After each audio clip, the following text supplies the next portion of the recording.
The teams for Blockwars 15 have been revealed, and they are some of the most balanced and unique teams we have seen in a while. But today, I will be trying my best to do predictions for the event. Before I rank them, I want to go over each team's strengths and weaknesses to help give some logic behind my final placements. The first team is the Red Comets, consisting of 5UP, Hannah, SK, Kara, and Boga. This team is the only one with a newcomer in Boga, but luckily he is very good at video games in general, so I'm sure he will be able to hold his own. This team is also very scary in the finale, with them having lots of FPS experience. This team's strongest game will most likely be Battle, as Hannah is a great leader in the game, as we saw her do really well with SK in Twitch Rivals and in Blockwars 12 as well, so I'm sure this team will do very well in the game. However, I do think they might struggle a bit more in the individual games like Trailblazers, as none of this team are movement mains, and they're a team much better suited to working together than individually, so they could struggle to keep up with teams with a more well-rounded team balancing, or teams with a stronger S tier in movement. The next team is the Orange Fighters, consisting of Anthos, Tobbs, May, Feinberg, and Lagunda. This team's advantage is that Feinberg is definitely the strongest individual player in this event, and any game where he can show this will be very good for them. A good example of this is Order Up, as Feinberg has gotten top 3 in every event so far this season, which is insane, and I'm sure he'll be able to do it again with this team. However, a game that I think will be even better for them is Blitz Hunt, as the rest of Fein's team are all really good at the game, with all of them having it in their top 2 best games, and Feinberg is definitely no slouch when it comes to the game either.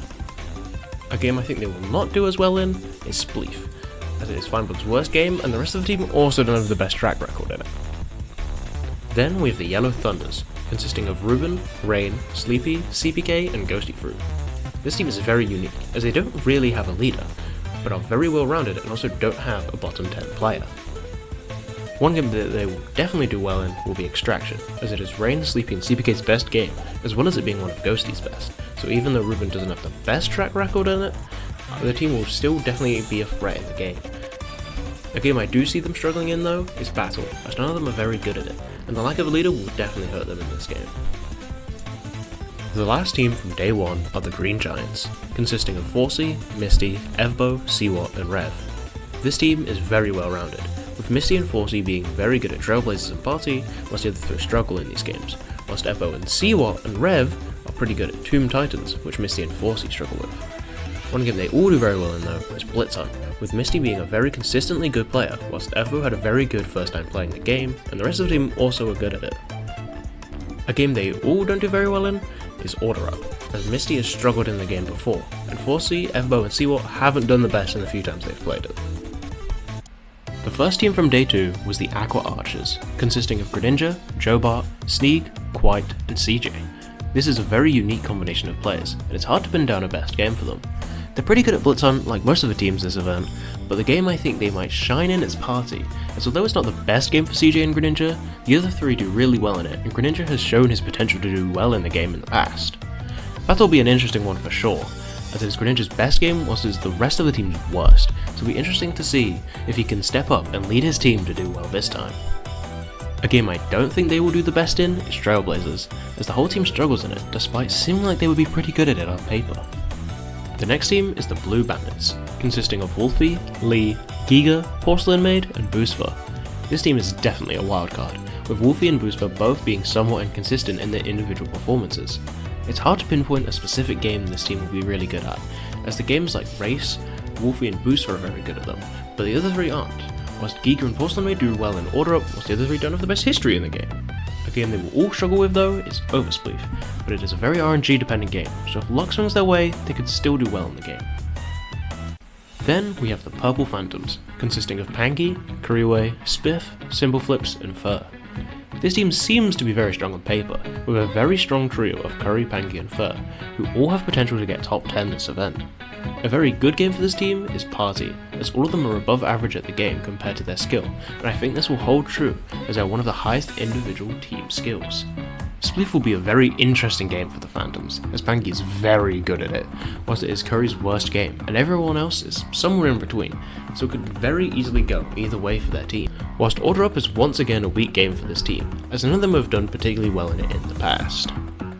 Finally, we have the Pink Knights, consisting of Kyle F, Radoons, Prince Zam, and Ashwag.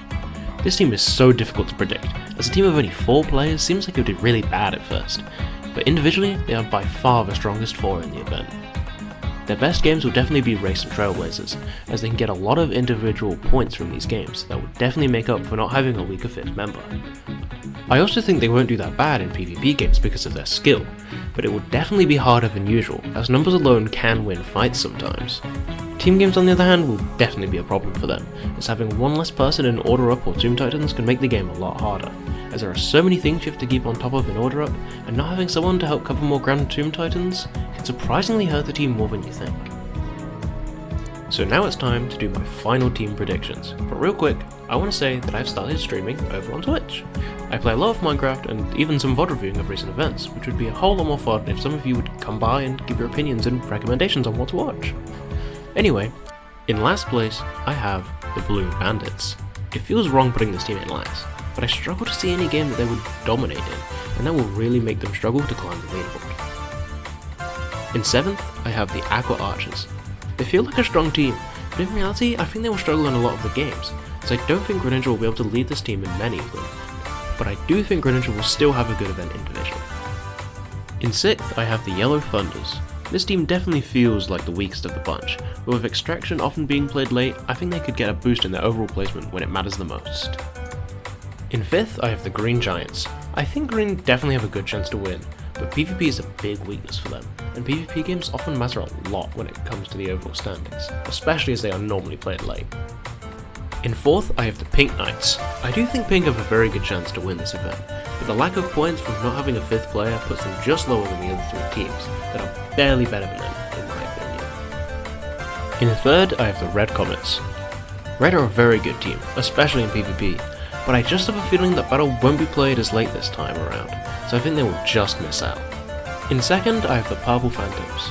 Purple are very strong, and they have the strongest trio outside of Pink, which will give them lots of points when it comes to the individual games, which I think will just tip them over the edge to beat Red to the finale. And finally, I have the Orange Fighters in 1st. Finebug is definitely the best player in this lineup, and May and Lagundo are definitely strong enough for 2nd and 3rd frags to take this team all the way. The main thing for me is how dominant I think they will be in Order Up, which will give them a strong lead over everyone else, securing their spot in the end. I also think they will win Shockwave, as they have more experience compared to Purple. And there you go. Those are my predictions for Blockwars 15. I'm sure my list will look different to yours, so feel free to drop your own predictions in the comments below. And I'd appreciate it if you liked and subscribed, as it helps me a lot. I'm the Minecraft Event Analyst, signing out. Goodbye.